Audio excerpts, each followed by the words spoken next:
Hello there my RPG lovers and welcome to another video. Mortem is an upcoming open world medieval fantasy RPG. According to the developer, it's heavily inspired by other role-playing games such as Dragon's Dogma, Elder Scrolls and Dark Souls. That's not really hard to notice, just by watching these clips you will probably make a lot of comparisons to other RPGs. I really want to see more medieval fantasy action RPGs, and Mortem seems to have everything that I'm looking for in these types of games. I managed to get a lot of information from the developer itself, so we're going to talk about everything that we know about the game.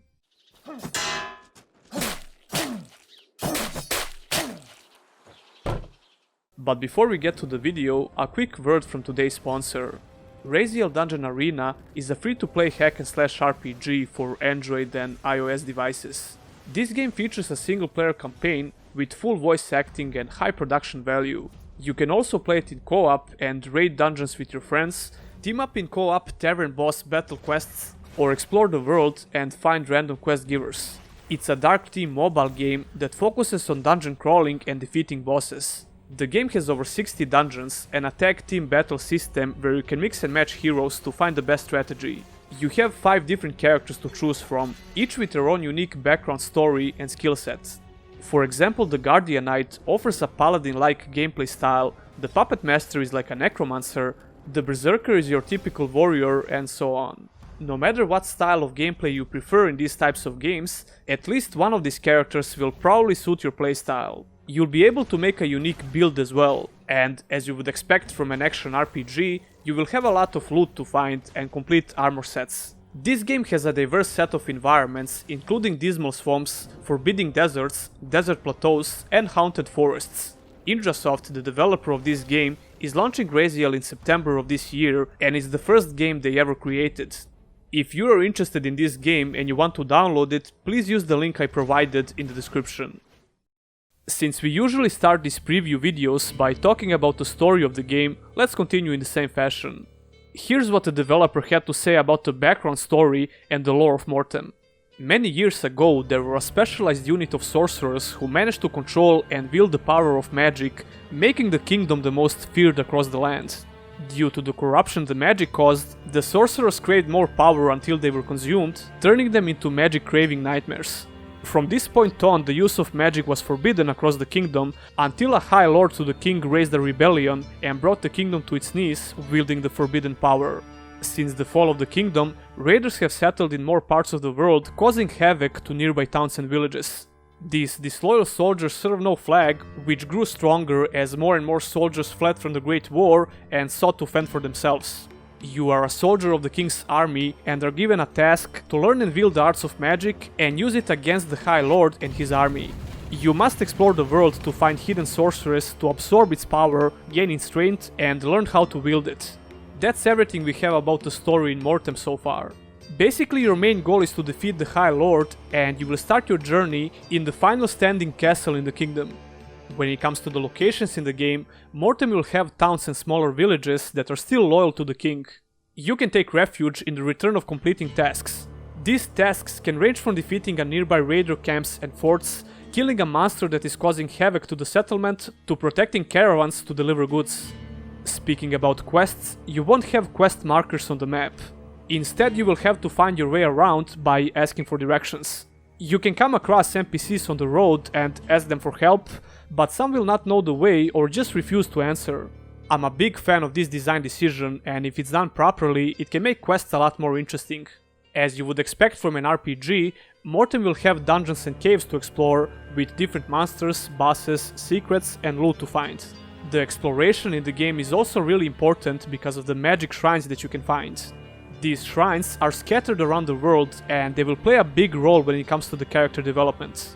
You will absorb their magic power and this will give you access to different active and passive abilities in the magic skill tree. You have a special flask that glows blue when you get near a magic shrine.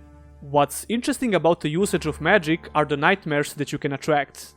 This is obviously related to the story of the game and those sorcerers that turn into magic-craving nightmares. In gameplay terms, it's supposed to be a system that will prevent you from using too much magic, I guess.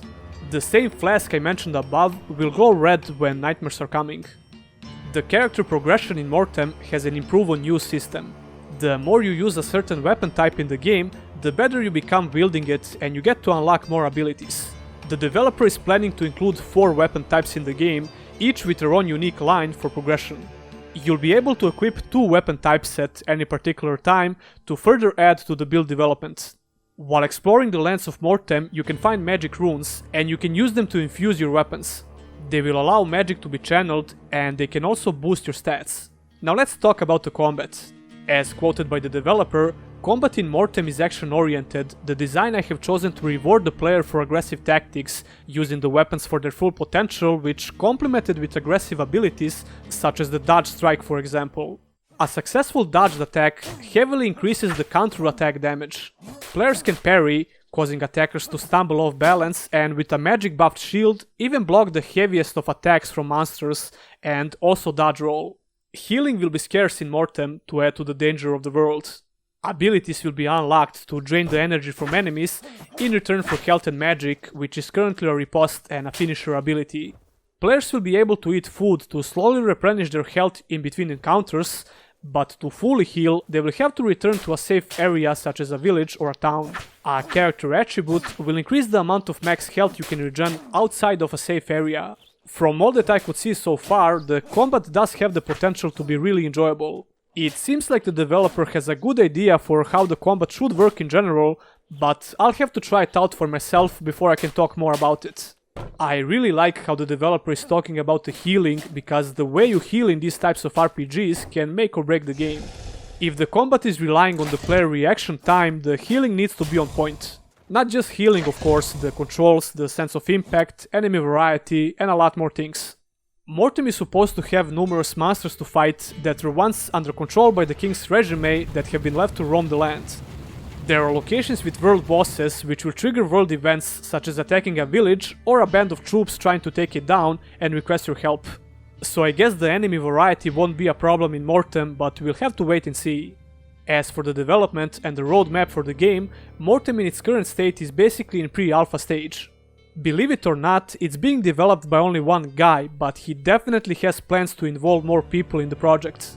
I will leave the link for his Twitter in the description, so you can follow the development yourself. When it comes to the funding, he is considering starting a Kickstarter campaign. The other option is to release the game in alpha state to help fund the development early 2021. Whatever the case might be, I'll definitely keep my eye on this game in the future. We absolutely need more open world action RPGs with a medieval fantasy setting. I'm not sure about you guys, but these are my favorite types of games. Anyway, tell me your opinions about Mortem in the comments below. Don't forget to subscribe for more content and click on the bell icon so you don't miss any future uploads. Special thanks to my Patreons, and if you as well want to support this channel in the long run, consider checking out those links in the description. That would be all, and I'll see you in the next one.